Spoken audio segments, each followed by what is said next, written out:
50 minutos aqui, João? Isso. É? 50 minutos. Tá. Seguinte. Oi? Depois daquele intervalozinho, Tá bom. Ontem eu tive que tentar acelerar um pouco mais, porque eu percebi que não ia dar tempo a gente entrar em todos os pormenores. Acabei falando mais rápido, acho que alguns de vocês ficaram perdidos. Acontece. Eu posso me esforçar para falar mais devagar, desde que vocês me prometam que vão pensar um pouco mais rápido. Aí a gente se encontra no meio do caminho. É brincadeira, gente, está tudo bem. Abre lá em Romanos 9, vamos dar uma olhadinha lá. Eu comentei que a abordagem de Paulo aqui é muito específica. O objetivo de Paulo é demonstrar que os seus compatriotas, seus irmãos segundo a carne, estavam perdendo a bênção. E ele faz o comentário que está no versículo 6, que é muito importante, e a gente não pode tirar esse versículo 6 da nossa perspectiva, porque ele diz: não devemos pensar que a palavra de Deus haja falhado, porque nem todos de Israel são de fato israelitas. Ou seja, os verdadeiros israelitas, na perspectiva de Paulo, aqueles que deveriam agradar a Deus, principalmente nessa nova aliança, nesse novo tempo, seriam aqueles que nascessem de novo, aqueles que tivessem acolhido a palavra enviada por Deus e fossem gerados pela palavra e pelo Espírito, que é exatamente por isso que logo em seguida ele vai falar sobre o exemplo de Isaac, né? Ele diz: não pensemos que a palavra de Deus haja falhado, porque nem todos de Israel são de fato, como Deus gostaria que fossem, de fato israelitas. Ou seja, não é porque todos de Israel são descendentes de Abraão que todos serão considerados como seus filhos, porque em Isaac, eu vou esperar, já vocês estão olhando para lá, quando ele sair daí eu retorno, tá? Aí ele diz: não é porque todos são descendentes de Abraão, fisicamente falando, que todos devem ser considerados seus filhos, porque no exemplo de Isaac é que será tomada a sua descendência. Em outras palavras, aqueles que viessem a nascer como Isaac nasceu, como Isaac foi gerado pela palavra e pelo Espírito, como a gente inclusive conferiu na passagem de Gálatas capítulo 4, do versículo 21 em diante, quando Paulo menciona exatamente isso, que Isaac foi gerado pelo Espírito, Ismael foi gerado pela carne, e que estas coisas eram alegóricas. Então, em Romanos 9, o mesmo autor de Gálatas 4, falando do mesmo assunto, tem em mente essa comparação, ou seja, os verdadeiros filhos de Abraão, a verdadeira descendência de Abraão, os que vão herdar as bênçãos prometidas a ele e aos seus descendentes, são aqueles que vierem a nascer de novo. Não basta ser de Israel, não basta ser descendente físico de Abraão, Isaac e Jacó, é preciso que, além disso, este judeu nasça de novo, senão ele perde a bênção. Não basta ele se gabar dizendo: sou do povo eleito, sou o descendente de Abraão, eu sou predestinado. Não, tem que nascer de novo, né? É isso o que Paulo está falando aqui. E aí ele vai citar o exemplo do nascimento de Isaac, a palavra de Deus que fez com que ele nascesse de novo, mas ele também demonstra que Isaac não era o primogênito, não era aquele sobre o qual a bênção deveria cair, porque a bênção da primogenitura viria sobre o filho mais velho. No entanto, ela passa para Isaac, e a razão disso é porque Deus queria que isso servisse de ilustração para o que aconteceria no futuro da nova aliança. Da mesma forma, no segundo exemplo, quando ele vai falar de Rebeca e dos filhos Jacó e Esaú, ele diz também que o mais novo recebe a bênção e o mais velho é escanteado, demonstrando que é um padrão. É como se Deus estivesse querendo dizer que o filho mais velho ele seria deixado de lado e o mais novo teria a preeminência. O que é que talvez Paulo esteja querendo dizer com isso? Que o filho mais velho era representado por Israel, ou Israel era representado pelo filho mais velho, mas a igreja, que seria o filho mais novo, que viria a surgir na época do Novo Testamento, quando Jesus Cristo estivesse na terra, teria a preeminência. Assim como o filho mais velho, nos exemplos de Isaac e de Jacó, tinha sido preterido, e Israel também ficaria de lado, o filho mais novo, que tinha sido escolhido nos exemplos, representaria a predominância, a preeminência da igreja, que seria o filho mais novo, tá? Em outras palavras, Deus estava mudando o padrão do relacionamento com ele. Seria importante que o povo de Israel entendesse isso, aceitasse a justiça que estava vindo da parte de Deus, que agora seria uma eleição não pela raça, não pela prática das obras da lei, mas a eleição da graça, e eles tinham que simplesmente aceitar, se submeter, nascendo de novo. Se os judeus ficassem resistentes e não aceitassem isso, perderiam a bênção. Então, é por causa disso que Paulo cita o exemplo de Isaac e o exemplo de Jacó e Esaú.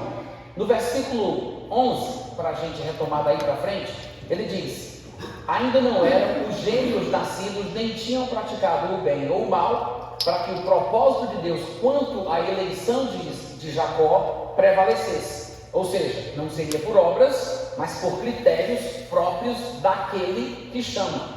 Por uma decisão divina, ele quis que Jacó, que seria o mais novo, fosse escolhido antes de nascer, para que ficasse evidente de que não era por causa de obras praticadas por Jacó. Ou seja, não importa em que tempo essas obras seriam praticadas, se eram pós-vistas ou pré-vistas, não era por obras, e sim por critérios determinados pelo próprio Deus que chama.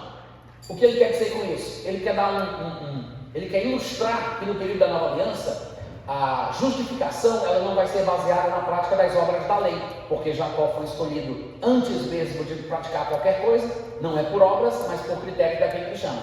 Claro que quando um judeu ouve essa explicação de Paulo, pode surgir da cabeça do judeu que isso é injusto, porque Deus ele estabelece todos os princípios ao longo do Antigo Testamento, falando do povo de Israel que foi separado para uma missão específica, o povo eleito, o povo de propriedade exclusiva de Deus, dá para eles mandamentos, estabelece a lei de Moisés. Aí chega de uma hora para outra, ele diz: isso aí não importa mais, o negócio agora é crer no coração que Deus ressuscitou Jesus dentre os mortos e confessar Jesus como Senhor da sua vida, e você vai ser salvo. Aí o judeu que ouve um negócio desse pode ficar indignado, pode ficar com raiva, achando que isso é covardia, que é injusto da parte de Deus, e é por isso que na sequência Paulo ele vai comentar o que dá no versículo 14. Que diremos, pois? A injustiça da parte de Deus por fazer isso, por mudar o padrão, por estabelecer uma nova aliança, mudar os critérios, não exigir que o gentio, por exemplo, para ser salvo, se converta ao judaísmo, vire prosélito no judaísmo, que todos eles, judeus e gentios, têm que observar a lei de Moisés. A injustiça no fato de Deus descartar isso e estabelecer um novo padrão de relacionamento com ele? Claro que não, porque tudo o que acontecia no Antigo Testamento apontava para esse dia que Deus estabeleceria essa nova aliança. Eu acho que eu comentei com vocês os versículos 12 e 13 de Romanos 9, quando ele diz: o mais velho será servo do mais moço, e depois, como está escrito, amei Jacó, porém me aborreci de Esaú. Ele não está falando amei Jacó antes de Jacó nascer, né? Ele está falando que a descendência gerada por Esaú, que era o mais velho, serviria a descendência gerada por Jacó, que era o mais novo. Como se cumpriu, ou como aconteceu, como está escrito no último livro do Antigo Testamento, mostrando os fatos passados. Malaquias 1, do 1 ao 3, mostra que isso de fato se consumou, que isso aconteceu. Deus dizendo: amei Jacó porque ele já tinha vivido e morrido há muito tempo atrás. Mas, pulando para o 14, um judeu poderia dizer: mas é injusto, Deus muda o padrão, faz desse jeito, como é que fica? Eu estou aqui, sou descendente de Abraão, Isaac e Jacó, venho praticando a lei de Moisés a vida inteira, aí vem Deus de uma hora para outra e diz que nada disso faz importa, que tem que nascer de novo, que não importa se eu guardo as obras da lei de Moisés ou não, porque isso não é relevante. O judeu poderia pensar que havia injustiça da parte de Deus, e é o argumento que Paulo vai responder no versículo 14, quando ele faz essa pergunta hipotética, né? Então é injustiça, eu não acho certo, Deus está sendo covarde aí, está mudando os padrões. Aí Paulo diz: não há injustiça da parte de Deus. E é interessante a gente entender que quando Paulo diz que não há injustiça da parte de Deus, ou deixa isso implícito, é porque Deus é justo. Os calvinistas, quando leem esse versículo 14, a injustiça da parte de Deus, eles pensam de forma invertida. Eles dizem assim: tudo o que Deus faz é certo, tudo o que Deus faz é justo. E eles acham que Paulo está falando sobre a escolha arbitrária para a salvação dos indivíduos. Aí se Deus escolhe um para ir para o céu e escolhe outro para ir para o inferno, não pode ser injusto, porque quem está fazendo é Deus. Como se qualquer ato de injustiça praticado por Deus fosse automaticamente legalizado, porque quem fez foi Deus, como se Deus pudesse fazer qualquer coisa errada e automaticamente aquilo ali ser transformado em certo, porque quem fez foi Deus, né? Ou seja, não tem sentido, é um raciocínio que não tem lógica. É como aquele exemplo que eu dei de um rapaz bom estuprar uma moça e o estupro da moça ser transformado numa coisa boa porque quem fez foi um rapaz bom. Tem sentido isso? Não tem. Ou seja, se ele é bom, ele não vai fazer uma coisa errada. Da mesma forma, quando Paulo diz que não há justiça da parte de Deus, é porque Deus não faria uma coisa injusta. Não é porque o que Deus faz não é injusto, mesmo que seja uma coisa errada. Deus não pode mentir, Deus não pode negar-se a si mesmo, Deus não pode pecar e por aí vai. Então, quando Paulo diz que não há justiça da parte de Deus, é porque Deus não faz nada injusto. Essa mudança no padrão é para todos e não apenas para alguns, tá? Aí no versículo seguinte, versículo 15, pois ele diz a Moisés: terei misericórdia de quem me aprouver ter misericórdia e compadecer-me-ei de quem me aprouver ter compaixão. Mais uma vez, isso aqui significa simplesmente que Deus tem critérios, Deus tem padrões, Deus ele vai querer abençoar e perdoar algumas pessoas, mas vai ter momento que Deus vai querer matar e jogar no inferno outras. Porque as pessoas, elas vão receber de acordo com os seus comportamentos. Deus tem padrões, Deus tem critérios, e Ele não é obrigado a querer exercer misericórdia sobre todo mundo, principalmente sobre aqueles a quem Deus não quer perdoar. Por quê? Porque Deus tem um critério. Como vocês estão entendendo? Ou seja, não é como os calvinistas acham que é, né? Ele vai ter misericórdia de quem quiser, ou seja, não importa se a pessoa merece ou não merece, se ela fez ou não fez por onde, mas como Deus é soberano e Ele decide arbitrariamente o que Ele quer, então Ele pode ter misericórdia de qualquer um. Não é isso que Paulo está dizendo. Paulo está dizendo que Deus tem critérios e Ele vai ter misericórdia de quem Ele quiser ter misericórdia, né? Aquele para quem Ele quer dispensar a sua misericórdia. Da mesma forma, aquele que Deus julga que merece ser endurecido, Ele vai endurecer e Ele não vai favorecer. É exatamente como vai ser dito em Romanos capítulo 11. Nós temos que considerar a bondade e a severidade. Para com aqueles que não creem, para com aqueles que caíram, Ele vai expressar severidade. Mas para com aqueles que creem e permanecem na bondade de Deus, Ele vai expressar essa misericórdia. Então não é uma questão arbitrária, como algumas pessoas poderiam pensar. É nesse sentido de Deus ter critérios e padrões. E aí no versículo 16, Paulo diz: assim, não depende de quem quer ou de quem corre, mas de Deus usar a sua misericórdia. E os calvinistas, mais uma vez, acham que isso comprova a ideia de que Deus arbitrariamente faz o que quer, não está nem aí para ninguém, não importa se é certo ou se é errado, não depende de quem quer ser salvo, de quem vai atrás, de quem corre. É Deus que decide, mas não é esse o significado do texto. O que Paulo quer dizer aqui é o seguinte: o mais importante é focar na graça e na misericórdia de Deus. O próprio Pedro reconhecia que Paulo falava muito sobre isso. Em 2 Pedro, ele chega a dizer o seguinte: tende por salvação a longanimidade de nosso Senhor Jesus Cristo, como o nosso amado irmão Paulo costuma falar em todas as epístolas que ele escreve segundo a sabedoria que lhe fora dada. Ou seja, tende por salvação a longanimidade de nosso Senhor Jesus Cristo. Nós temos que nos focar na graça, na misericórdia, e esse é o conselho que Paulo dá para os judeus, para que os judeus não coloquem o foco na raça e na prática das obras de lei, nas obras da lei. Ou seja, o foco é a misericórdia, mas não significa que a pessoa não deva querer, não deva buscar, não deva ter algum tipo de ação desempenhando a sua parte. É mais ou menos como 1 Coríntios capítulo 3, do versículo 6 a 8, quando Paulo diz assim: eu plantei, Apolo regou, mas o crescimento veio de Deus. Ou seja, ele coloca a ênfase no crescimento que vem de Deus, mas não significa que ele não fez a sua parte, não significa que ele não trabalhou, não significa que Apolo também não desempenhou o seu papel, né? Eu plantei, Apolo regou, ainda que o crescimento tenha vindo de Deus, de modo que nem o que planta é alguma coisa, nem o que rega, mas Deus que dá o crescimento. Ora, o que planta e o que rega são um, e cada um receberá o seu galardão pelo seu próprio trabalho.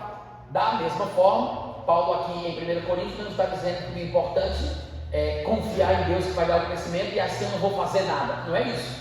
A pessoa trabalha, a pessoa faz a sua parte. Paulo disse: eu plantei, Apolo regou, cada um fez o seu papel. Vamos ser recompensados, receber o nosso galardão de acordo com o nosso trabalho, mas a gente tem que ter o foco em quê? Em Deus, que dá o crescimento. É a mesma coisa do Salmo 127, versículo 1 e versículo 2, quando ele diz: se o Senhor não edificar a casa, em vão trabalham os que a edificam. Se o Senhor não guardar a cidade, em vão vigia a sentinela. Ele está dizendo que pelo fato de Deus fazer a sua parte, o vigia não vai vigiar? Quer dizer então que o rapaz não vai trabalhar na edificação da casa? Só porque Deus é quem é o foco das bênçãos, é de onde vem tudo que a gente usufrui, significa que eu não faço a minha parte? Claro que não. Vocês estão entendendo, gente?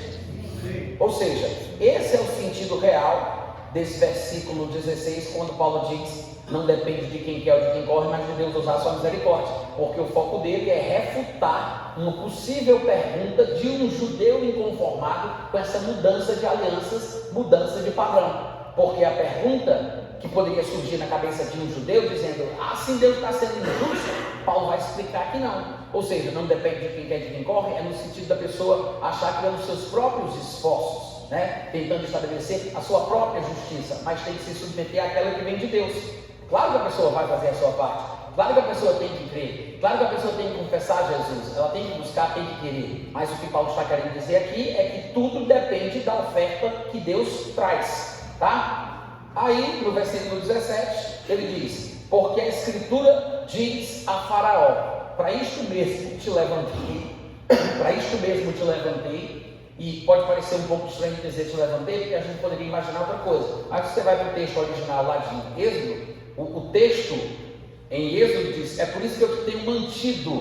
Ou seja, Deus permitiu que ele estivesse naquela posição. Ele foi levando aquilo em banho-maria. A batata de Faraó estava assando. Deus não destruiu Faraó de forma definitiva de uma vez só. Ele permitiu Faraó se engrandecer, ficar achando que poderia resistir a Deus, para que ele usasse aquilo com um determinado propósito. Ele não está falando que Paulo não está dizendo que Deus criou Faraó, fez ele ser o Faraó do Egito, essa grande figura, que Deus fez Faraó ser como ele era. Não, ele está dizendo assim: Deus suportou Faraó, deixou Faraó, manteve Faraó na sua posição, fez ele se engrandecer na cabeça dele, achando que poderia resistir a Deus, para que no momento certo ele pudesse agir. Então, quando o versículo 17 diz: a Escritura diz a Faraó: para isto mesmo te levantei, te tenho mantido nesta posição, para mostrar em ti o meu poder e para que o meu nome seja anunciado por toda a terra. Ou seja, é como se Deus deixasse Faraó se sentir grande, se sentir forte, para que depois ele mostrasse quem realmente tinha o verdadeiro poder. É como um rapaz que é intimidado pelos valentões do bairro, os valentões da rua, e aí ele vai ter que botar um fim naquele confronto, naquele bullying. Aí o que ele faz? São 3, 4, ele pega o mais forte, pega o grandão, o maioral, dá uma pisa nele para os outros ficar com medo, Então ele deixa o Faraó crescer, para que quando ele punir Faraó, fique claro que Deus estava permitindo que ele alcançasse aquela posição ou parecesse grandioso demais. Deus manteve ele ali até o momento da punição, até o momento do juízo. Outra coisa importante que a gente tem que lembrar é que quando se fala sobre esse acontecimento no livro de Gênesis, eu não sei se eu comentei isso aqui, mas em algumas conversas talvez eu tenha falado, não sei se eu falei aqui para vocês, mas o fato é, quando a gente vai ler o livro de Gênesis, que fala sobre esse negócio do endurecimento do coração de Faraó, a gente vai ver que há 22 passagens, 22 versículos,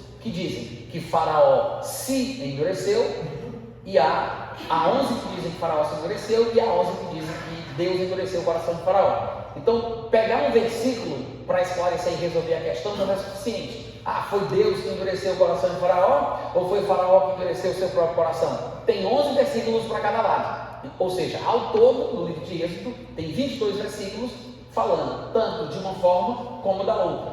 Mas, dependendo do nosso entendimento a respeito de cada uma dessas frases, não há contradição. Porque, de fato, poderíamos dizer que Deus endureceu o coração de Faraó, só temos que entender como Deus fez isso, e poderíamos dizer que Faraó endureceu o seu próprio coração, desde que saibamos que foi o próprio Faraó que plantou para colher, Mas, por exemplo, Quando a gente chega em Êxodo 13, 15, nessa passagem aqui, que é bem interessante, Deus está dando recomendações a Moisés sobre o que Moisés dirá dos rituais que eles praticam e que eles celebram no futuro, porque Deus diz a Moisés que é possível que no futuro algum dos descendentes das gerações que virão perguntem por que Moisés faz aquele sacrifício dos primogênitos e tudo mais, e Moisés é instruído por Deus a dizer para esses que perguntarem que é por causa do dia que eles saíram do Egito, quando o Senhor com mão forte os tirou, etc e tal. E no versículo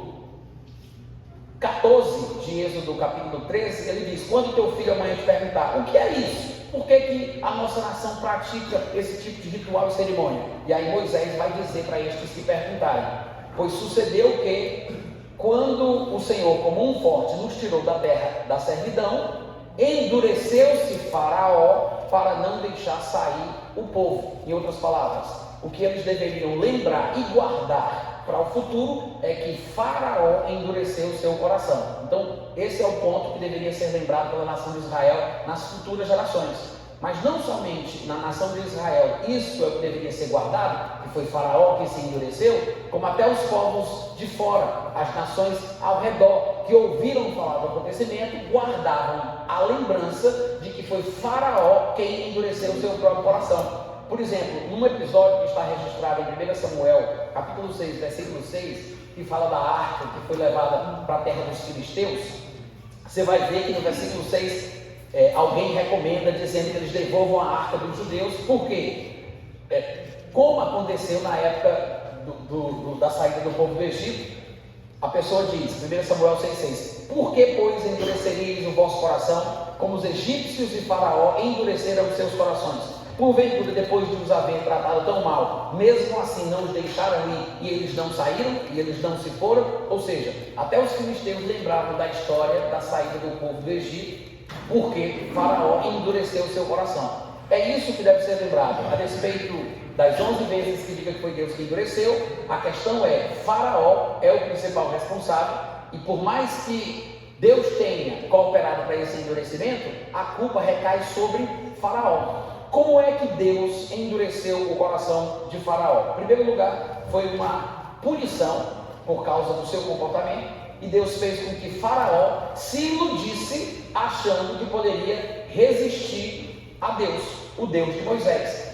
Por exemplo, eu quero abrir com vocês em Êxodo capítulo 8, versículo 15, Êxodo 8:15, diz assim: vendo Faraó, porém, que havia alívio, continuou de coração endurecido e não os ouviu, como o Senhor já havia dito a Moisés, certo? Ou seja, Faraó, depois que suportou a praga, porque Deus mandava pragas leves e ele ia aumentando devagarinho, e Faraó ia resistindo, e quando ele vencia aquela praga e viu o alívio, ele achava: rapaz, consegui vencer. Faraó endurecia o coração cada vez mais. Deus fez isso de propósito, então a gente poderia dizer que foi Deus que endureceu o coração de Faraó, nesse sentido, porque Deus deu a Faraó a falsa impressão de que ele conseguiria resistir. Ele deu corda para Faraó se enforcar. É como um xadrista muito experiente, que vai jogar com criança de 5 anos de idade, né? Que tem o tempo do jogo, vê não sei quantas jogadas na frente, e através dos seus lances ele encurrala o seu oponente. Ele pode até entregar dano para dar o checkmate. Então Deus, ele fez isso de propósito. Faraó se iludiu achando que era capaz de resistir, porque Deus não o destruiu de forma definitiva, e foi só dando a impressão para Faraó de que ele poderia conseguir resistir. Quando ele passava a praga e vinha o alívio, aí o seu coração ficava mais duro, tá? Como por exemplo, outro texto, Êxodo 9, 34 e 35. Êxodo 9, 34 e 35. Tendo visto o Faraó que cessaram as chuvas, isso aqui já é de outro episódio, de outra praga, tá? Mas observe que o princípio é o mesmo. Tendo visto o Faraó que cessaram as chuvas, as pedras e os trovões, tornou a pecar e endureceu o seu coração, ele e seus oficiais. E assim Faraó, de coração endurecido, ou tendo endurecido o seu coração, não deixou ir os filhos de Israel, como o Senhor já havia dito a Moisés. Então você observa que o endurecimento do coração de Faraó foi gradual, né? Paulatino, mas Deus tem participação desse endurecimento.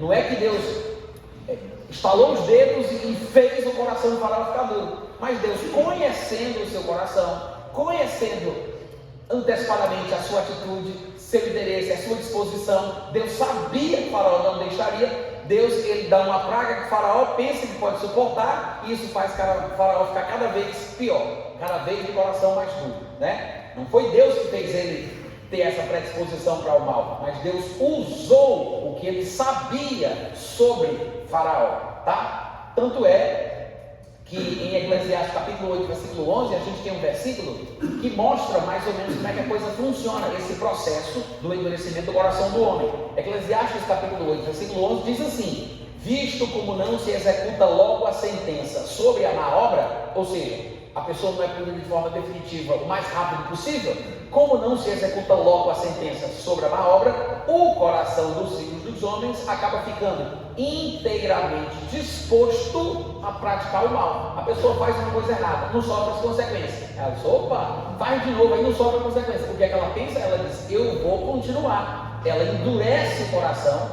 ela se dispõe ainda mais a praticar o mal, até chegar o dia em que ela vai ser quebrantada sem ter condição de mudança. Todo mundo entendeu? Sim ou não, gente? Sim. Então, esse é o processo do endurecimento do coração de Faraó, tá? E é o que Paulo está dizendo lá em Romanos 8, 17. E aí no versículo 18, Romanos 9, 18, ele diz, logo, Deus tem misericórdia de quem quer e também endurece a quem lhe apraz. Ou seja, Deus interage com os homens e trata cada um de acordo com o seu critério.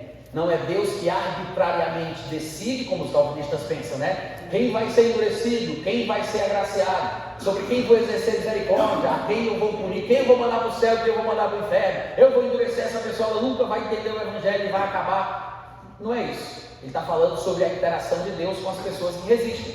Da mesma forma, o que Paulo tem em mente é que alguns dos judeus de Israel, por causa de suas atitudes erradas, foram endurecidos como o Faraó foi. É isso que Paulo tem em mente. Estes de Israel que estão endurecidos, que não receberam Jesus, são aqueles que não se submeteram a Deus, insistiram em bater o pé, em ficar com o seu ponto de vista, com a sua opinião, e estavam perdendo a bênção. Aí no versículo 19 de Romanos 9, Paulo diz: tu, porém, me dirás, de que se queixarei ainda? Pois quem jamais resistiu à sua vontade? Bom, Deus não está se queixando de nada, mas podia ser que algum judeu, chateado com o que Paulo está explicando, dizendo que agora, na nova aliança, não precisa ser da raça judaica, não precisa observar as obras da lei de Moisés, e que se a pessoa crer no coração e confessar Jesus, ela é salva, pode ser judeu e pode ser gentil, e que até os judeus que não fizerem isso, perderão a bênção. Então alguém poderia dizer, mas se é assim também, o que é que adianta? Porque ele está se queixando,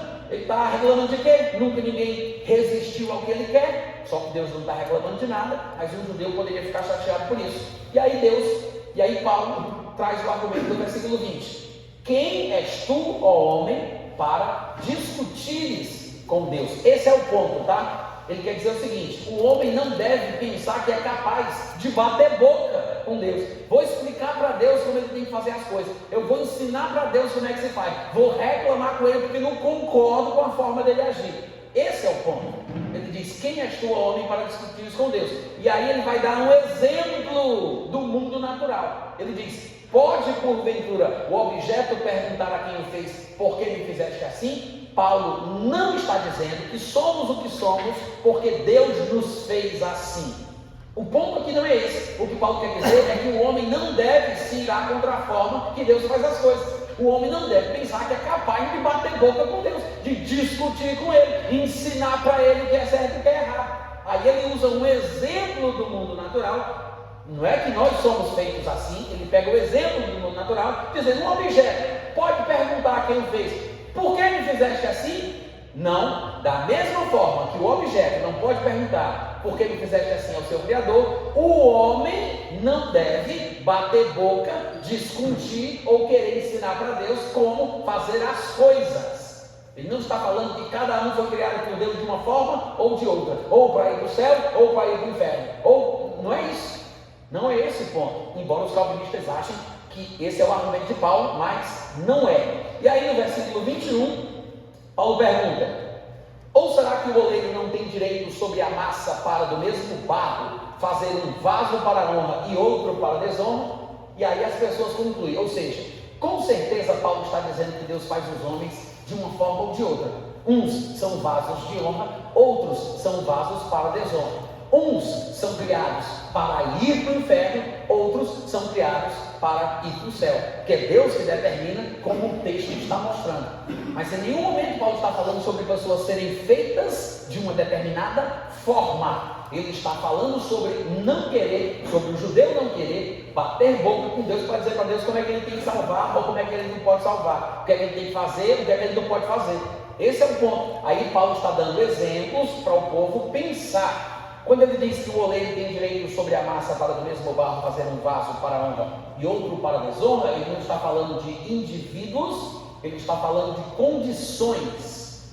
Uma pessoa pode ser comparada a um vaso que honra o lugar onde aquele vaso está, porque numa casa pode ter utensílios de barro, de madeira e outros de prata, de ouro, e mais chiques. Um honra e o outro desonra.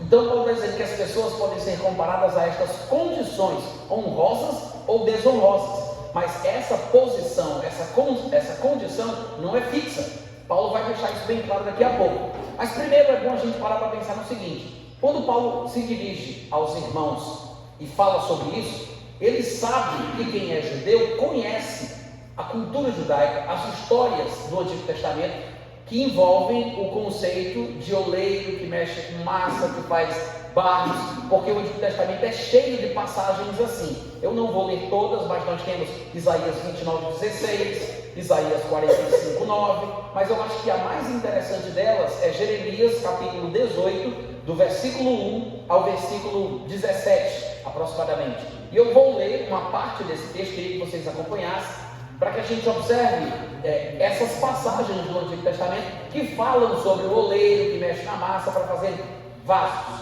porque isso aqui todos os judeus estavam familiarizados, tá? Versículo 1 de Jeremias 18, ele diz: palavra do Senhor que veio a Jeremias dizendo: dispõe-te, desce à casa do oleiro e lá ouvirás as minhas palavras. Desci à casa do oleiro e eis que ele estava entregue à sua obra sobre as rodas.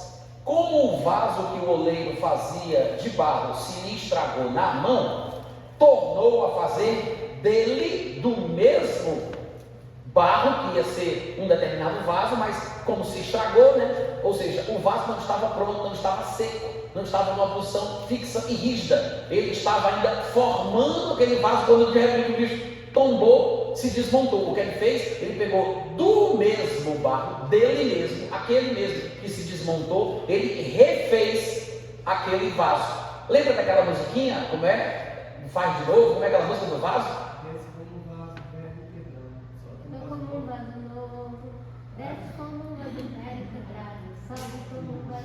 Eu conheci a outra, mas é a mesma coisa. Me faz de novo. É da minha vida e faça de novo. Eu quero ser. Pronto, é exatamente isso aí. É a mesma pessoa transformada. A ideia é certíssima, é desse jeito, tá, gente? É um vaso que estava sendo construído, no meio do processo não deu muito certo, desmoronou. Aí o oleiro, que Jeremias está olhando, porque Deus mandou ele olhar, porque ele quer falar com Israel sobre isso. Aí o oleiro pegou o mesmo vaso que não funcionou muito bem na primeira tentativa e refez ele de novo. Não é outro vaso, é o mesmo vaso, só que ele vai reconstruir ele. Então ele diz: como o vaso, versículo 4, Jeremias 18, como o vaso que o oleiro fazia de barro se estragou na mão, ele tornou a fazer dele outro vaso, segundo bem lhe pareceu. Então, nessa hora, quando eu estava assistindo isso, diante dos meus olhos veio a palavra do Senhor dizendo, versículo 6: não poderei eu fazer de vós, ó casa de Israel, como este oleiro fez? Será que eu não posso fazer a mesma coisa? Eis que, como o barro na mão do oleiro, assim sois vós na minha mão, ó casa de Israel. Vou exemplificar, vou desenhar. Versículo 7. No momento em que eu falar acerca de uma nação ou de um reino, para o arrancar, derrubar, destruir, punir, se, versículo 8, a tal nação se converter da maldade contra a qual eu falei, eu também vou mudar de ideia do mal que eu queria fazer com ela. Ou seja, eu também me arrependerei do mal que eu pensava fazer. E no 9, no momento em que eu falar acerca de uma nação ou de um reino, que dessa vez agora eu vou edificar, plantar, aplanar, abençoar, etc e tal. Mas, se, versículo 10, o reino sobre o qual eu falei que abençoaria, fizer o que é mal perante mim e não der ouvidos à minha voz, então eu também não vou fazer o bem que eu disse que faria. Está vendo como não há nada de fixo nessa imagem do oleiro com barro fazendo vasos? Ele está falando sobre situações que podem mudar. Deus diz, vou punir, aí o pessoal muda e diz, não puno mais. Aí Deus diz, vou abençoar, aí o povo muda e diz, não abençoo mais. É exatamente essa a imagem que Paulo deve ter em mente lá em Romanos 9. Aí no versículo 11 ele diz, ora pois, fala agora aos homens de Judá e aos moradores de Jerusalém, dizendo, assim diz o Senhor, eis que estou forjando mal, que formam um plano contra vós. Ou seja, ele tá dizendo o seguinte, eu estou me preparando para punir vocês. Quando Deus diz eu formo o mal, você tem que lembrar que é como naquela passagem de Isaías, eu crio a luz, crio as trevas, eu crio o mal. Não é no sentido da personificação da maldade, tá? Ele não está falando sobre a pessoa de Satanás, até porque o mal não é uma criação de Deus, e sim uma aberração do bem que Deus criou. Quando ele diz eu crio o mal, eu formo o mal, ele fala sobre a calamidade, é uma punição que deve vir sobre uma nação ou sobre uma pessoa como consequência dos seus próprios erros. Não é que Deus criou o mal, ele está falando sobre trazer o mal sobre alguém ou sobre uma nação. É isso o que ele tem em mente quando ele fala aqui, eis que eu formo o mal, um plano contra vós outros. Por isso, diz ainda o versículo 11, se convertam, convertei-vos, pois agora cada um do seu mal proceder e emendai os vossos caminhos e as vossas ações. Deus chamou Jeremias para ir na casa do oleiro, para ele ter uma palavra do Senhor a respeito do que Deus quer fazer em Israel. Ou seja, ele disse que do mesmo jeito que o barro se desmontou e o vaso não foi formado do jeito que deveria ser na primeira vez, ele reconstruiu. Aí Deus vai e diz, da mesma forma é como eu faço com as nações. Se eu disser, vou punir, vou matar, vou isso, vou aquilo, mas o pessoal muda, o pessoal se converte, o pessoal se arrepende, aí eu não faço o mal que eu disse que faria. Aí ele diz, é isso o que eu estou preparando para vocês, casa de Israel. Vou pegar vocês. A oportunidade é agora. Bora se arrepender? Ou seja, Deus está dando a chance de mudança. Amém, gente? Amém. Aí no versículo 12, infelizmente, a resposta de Israel é, não há esperança, nós andaremos com certeza em nossos próprios projetos, cada um fará segundo a dureza do seu coração maligno. Que diabo é isso, né? Deus dá advertência e o pessoal diz, mas não tem jeito para mim não, sou fera ferida no corpo, na alma e no coração, eu nasci assim, eu fui sempre assim, vou morrer assim.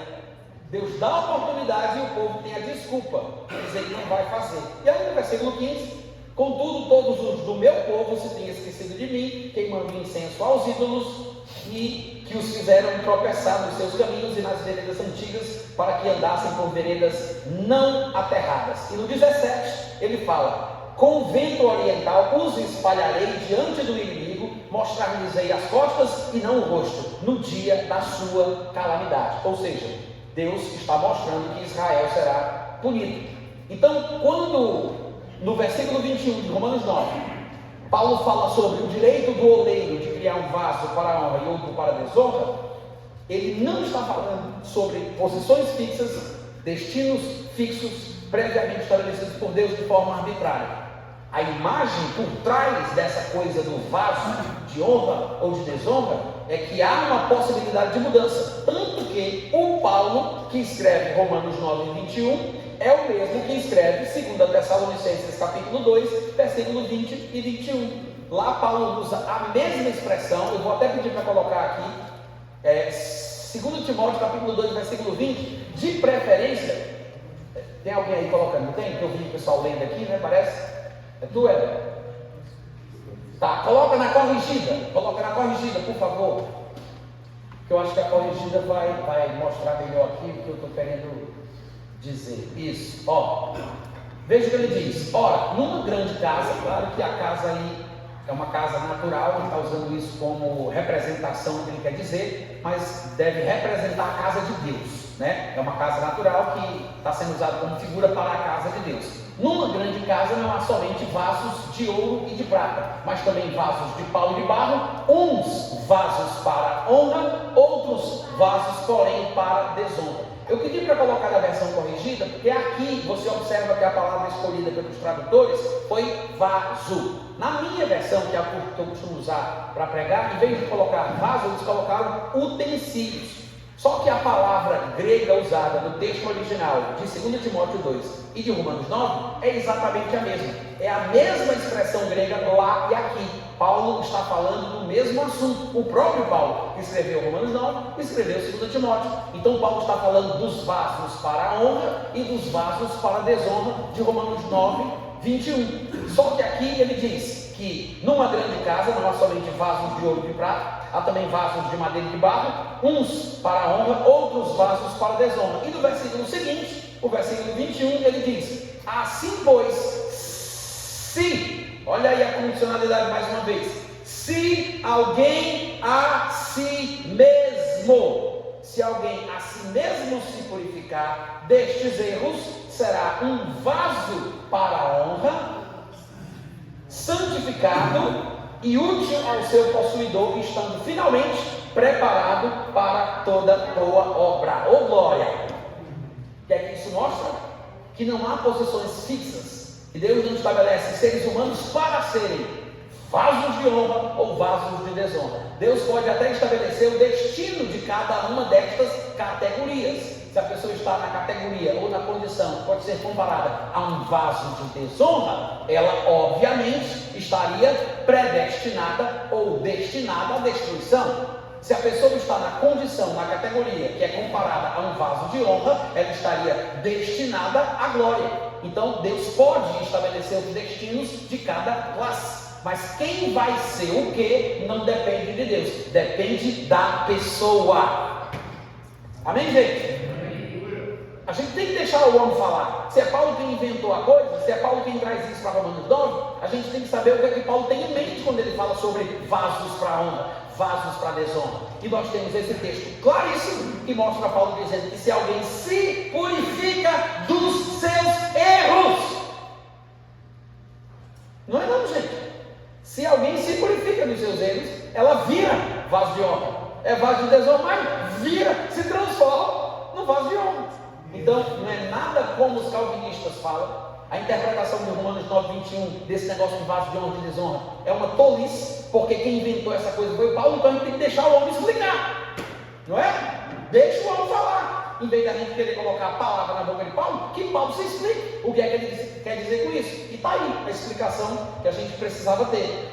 Voltando para Romanos 9, tá? Versículo 22, ele continua: que diremos, pois? Se Deus, querendo mostrar a sua ira e dar a conhecer o seu poder, suportou, ele não criou, ele aguentou, ele suportou com muita longanimidade os vasos de ira, que obviamente, por serem vasos de ira, estão destinados para a perdição, a fim de que, versículo 23, também desse a conhecer as riquezas da sua glória em vasos de misericórdia, que por serem vasos de misericórdia, para a glória estão destinados também antecipadamente. Então, é vaso de honra, vai receber a misericórdia. É vaso de desonra, vai receber a ira. Agora, se eu sou vaso de honra ou vaso de desonra, depende de mim e não de Deus. Amém, gente? Versículo 24. Aí ele diz: estes vasos de misericórdia, que também são chamados por ele de vasos de honra, os quais somos nós. Nós quem? Nós os que chamou, não só dentre os judeus, mas também dentre os gentios. Em outras palavras, Israel teve sua vez, teve sua importância, teve o seu papel como o irmão mais velho, mas agora na nova aliança a igreja assume esse papel e essa responsabilidade. A igreja não substitui Israel se tornando um verdadeiro Israel ou um Israel de Deus, a gente já explicou isso aqui, mas a igreja assume o papel que Deus destinou para ela, e a igreja não é formada só por gentios.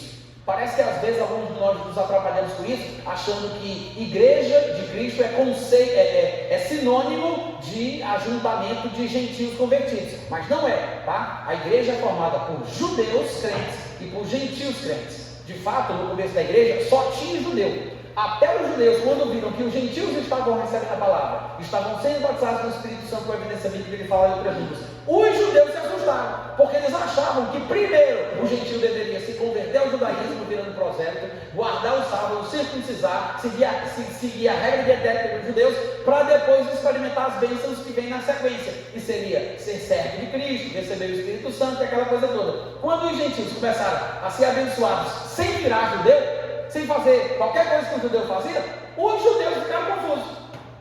Tanto é que surgiu um choque entre as igrejas de Jerusalém, entre a igreja de Jerusalém e as igrejas cuja maioria era formada por gentios, que Paulo plantava. Até que em Atos capítulo 15 teve uma espécie de debate, de reunião para decidir como é que se trataria os gentios que fossem se convertendo. A igreja começou predominantemente judaica, a igreja de Cristo, judeus crentes em Jesus, e depois os gentios foram entrando. Então o conceito de igreja não é gentios crentes em Jesus, é judeus e gentios crentes em Jesus. Amém, gente? Qual é o versículo que eu parei? 24, né? 25. Assim como também diz em Oséias: chamarei povo meu ao que não era meu povo, e amada a que não era amada. Paulo demonstrando que não são apenas os judeus que vão receber a bênção. E os judeus que vão receber a bênção são aqueles que nasceram de novo, que não precisa da raça e nem tem que observar as obras da lei de Moisés, como ele já exemplificou na geração de Isaac e na escolha de Jacó, antes de fazer qualquer coisa boa ou má. E aí ele mostra que os gentios também fazem parte da bênção, né? Como ele falou aí no versículo 25. E no 26 ele diz: e no lugar em que se lhes disse, que foi dito aos gentios: vocês não são meu povo, ali mesmo, sem precisar ir para a Judéia, sem ter que ir para Jerusalém, ali mesmo, onde eles estão, ali mesmo,